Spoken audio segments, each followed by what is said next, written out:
Should you pick sides when your friends divorce? Maybe you think it's impossible not to. You're made to choose. Daily Mail columnist Kate Wills says she's lost almost all her friends, the ones that she shared with her ex-husband, after they got divorced, despite knowing them for more than a decade. She says that although it was painful to lose the love of her life, she was shocked and hurt at how many of her friends simply cut her out of their lives. While it is normal and natural to feel a sense of loyalty towards one person when they get divorced, picking sides can be a devastating consequence of breakup. So is it all right, do you think, to choose one or the other? Or have you managed to remain friendly with both people after a divorce? But even more poignantly, when you did get divorced, did you lose lots of your friends along the way? 0207 862 2222, that's the number. Do give me a ring on this one. Andrea, you've had a couple of divorces. Were friends always a casualty of divorce? Yeah, always. And I think that it's something you need to kind of accept is going to happen, because even when you're together, normally if you're a couple and you have couple friends, there's normally one or the other that you kind of prefer spending more time with,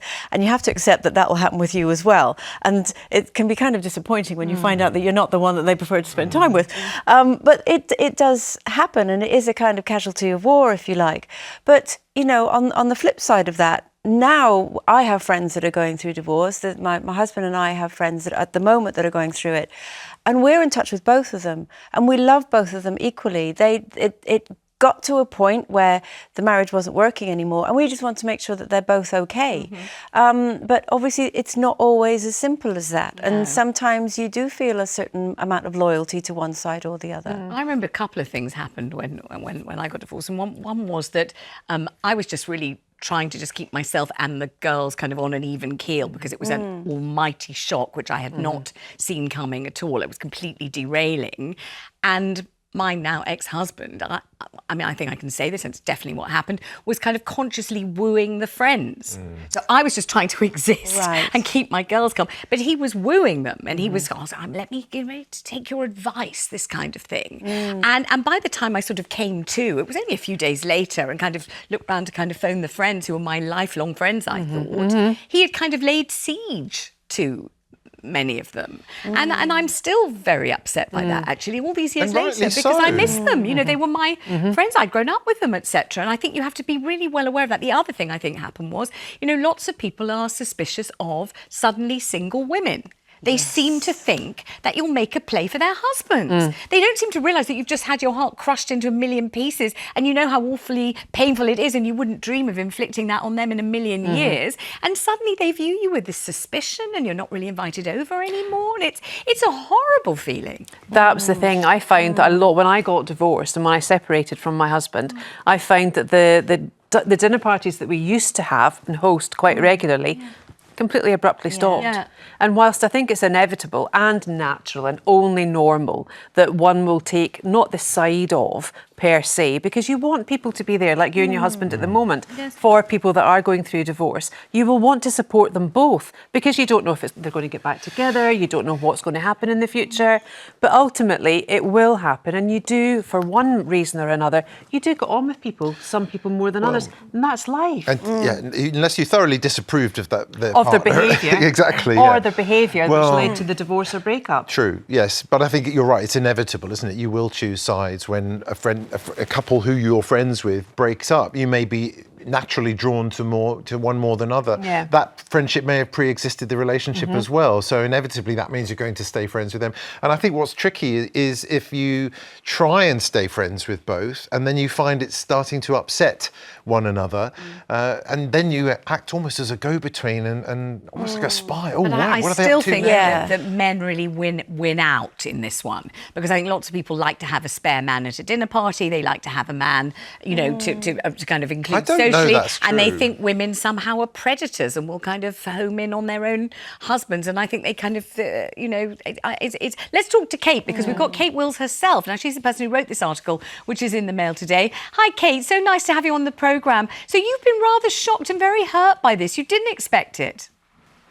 Yeah, I think everyone tells you, obviously, there's going to be the pain of losing your partner and their family, which is bad enough. But no one really warns you that you're also going to lose all those shared friends, which, I felt were kind of mutual friends of both of ours who I'd had for 12 years. And yeah, I'd say all but one of those I'm no longer in touch with since I got divorced. And did you try to keep the friendship going? I mean, did you sort of phone or get in contact in the normal manner as if nothing had changed, only to find there was no response? Or did you just think, well, they better contact me? You're not sure what to do? Yeah, at first, with quite a few of them, I definitely kind of maintained a semblance of a friendship, and we would meet up. But of course, as you've just been saying, it can get awkward and almost like uncomfortable, because you don't want to talk about your ex. You maybe even don't want to talk about your new partner to avoid making them feel like they're in the middle.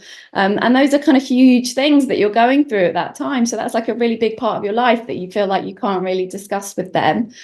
So yeah, I think although with a few we did still meet up and have these kind of slightly strained and awkward dinners, it became apparent that, you know, every time there was a dinner party or a holiday or a wedding or a big party, I just wouldn't be invited, either because my ex was going to be there or my ex was there with his new partner.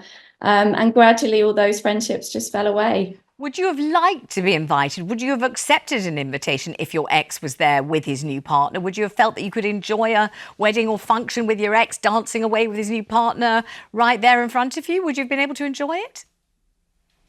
It's a really good point. I'd love to say yes. And, you know, we both have new partners now, and I would have loved for there to be a world where we could have, you know, Gwyneth Paltrow style, consciously uncoupled and still got on holiday with all our shared friends and brought our new partners into it. But I guess I've accepted now that that's probably not realistic for most people. Do you think if you played it differently, if you somehow invited them over to your place, or you'd included them, or you'd been sort of more honest and upfront, saying, look, I really am going to miss you. I thought we were actual friends. I didn't realise that this would happen. I don't want this to happen. Do you think there was any way you could have averted this? Yeah, maybe. And I feel like perhaps I could have, you know, worked a bit harder to keep them, or kind of, or even kind of confronted them openly and said, you know, why are we not friends anymore? What's happened? But I kind of felt, you know, as I've got older, I've now had children with someone new, feel like my life's in quite a different place. I'm very different to who I was in my 20s when I was such close friends with those people. That it almost feels like, what's the point, really? Do you think taking sides is inevitable? It kind of has to happen, even if people pledge that they won't. They'll be there for both of you. Ultimately, they're going to gravitate towards one or the other. It's so hard because I got divorced at 33, so I was actually one of the first, I was the first person I knew in my friendship group to get divorced. But obviously, now I'm in my 40s, it's, you know, happening more and more. And so now I'm on the other side of it. And I've actually got some friends who are in the middle of a breakup now. And, you know, look, everyone wants to be neutral. Everyone wants to be the Switzerland and you know, keep everyone happy. But it's really, really hard to do that because, as you've said, you do feel a bit closer to one of them. And, you know, they are going to be living separate lives and maybe, you know, facing animosity. But because of what I've been through, I'm going to make that extra effort to message the other party in this couple who I may be, you know, not naturally so close to, but I know what it's like to feel like you've lost all your friends. And absolutely. And it's Kate, thank you very much indeed. I mean, I think that phrase is very poignant. I know what it's like, she said, to feel as if you've lost all your friends. And it is a brutal blow when it happens, isn't it? Because you kind of assume that you're part of a social group. And you think, well, just because, you know, he doesn't love me or she doesn't love him, that doesn't mean, does it, that I'm going to suddenly be alone in all of this? And then it's a hell of a shock. Do you know, I have one male friend who actually has kept in touch with me because we all, my first husband and I, we met at school. So obviously we were all school friends.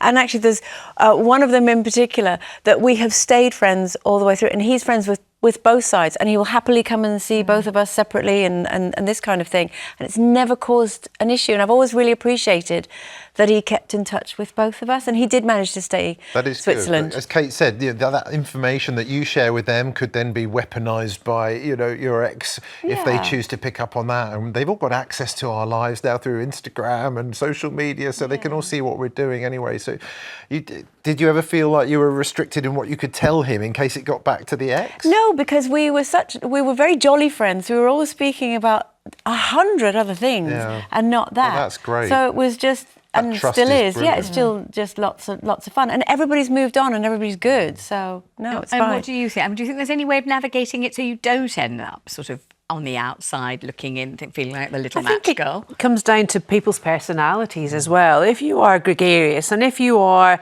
you know, putting yourself out there, not to find another relationship, but open to friendships or doing other things, especially if you have children, then you might find it'd be easier to meet more people, more friends. But there does come to a part in your life when we're the same age where you think, actually, I don't need any more friends. No. Well, there is that. You know what? I'm actually quite happy.